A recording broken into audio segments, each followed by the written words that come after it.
جنت کی پہلی صبح کے بارے میں کیا خیال ہے؟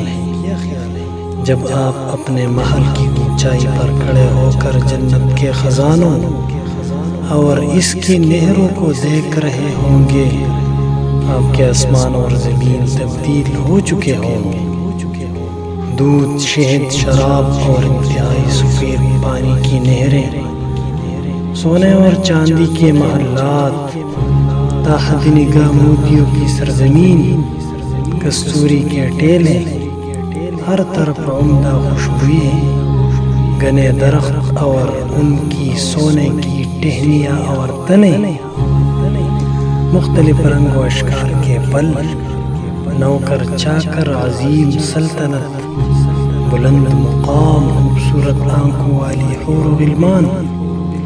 آپ کو یہ پروانہ دے دیا گیا ہے کہ اب آپ ہمیشہ جوان رہیں گے، کبھی بھی بوڑھے نہیں ہوں گے، ہمیشہ تندرست رہیں گے، کبھی بیمار نہ ہوں گے، ہمیشہ زندہ رہیں گے، کبھی موت نہ آئے گی، ہمیشہ خوشیوں میں رہیں گے، کبھی غم نہ دیکھیں گے۔ اپنے اہل و عیال میں سے جسے آپ کھو چکے ہیں، اللہ تعالیٰ آپ سب کو وہاں اکٹھے کرے گا۔ ایسی جنت کہ جسے آج تک کسی آنکھ نے نہیں دیکھا، کسی کان نے نہیں سنا اور نہیں کسی انسان کے دل پر اس کا خیال گزرا ہے۔ صحابہ کرام رضی اللہ تعالیٰ عنہم اور نبی کریم صلی اللہ علیہ وسلم سے ملاقات ہوگی، اور سب سے بڑھ کر اللہ رب العزت کی زیارت ہوگی۔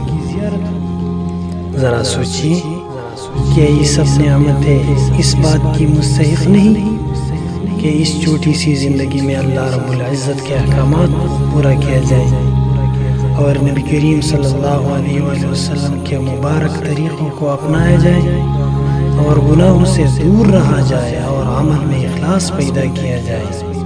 یا اللہ، ہمیں آپ کو اور جن سے ہم محبت کرتے ہیں، ہمارے والدین، بھائیوں اور بہنوں کو فردوس اعلیٰ میں بغیر حساب اور عذاب کے جمع کرنا۔ آمین یا رب۔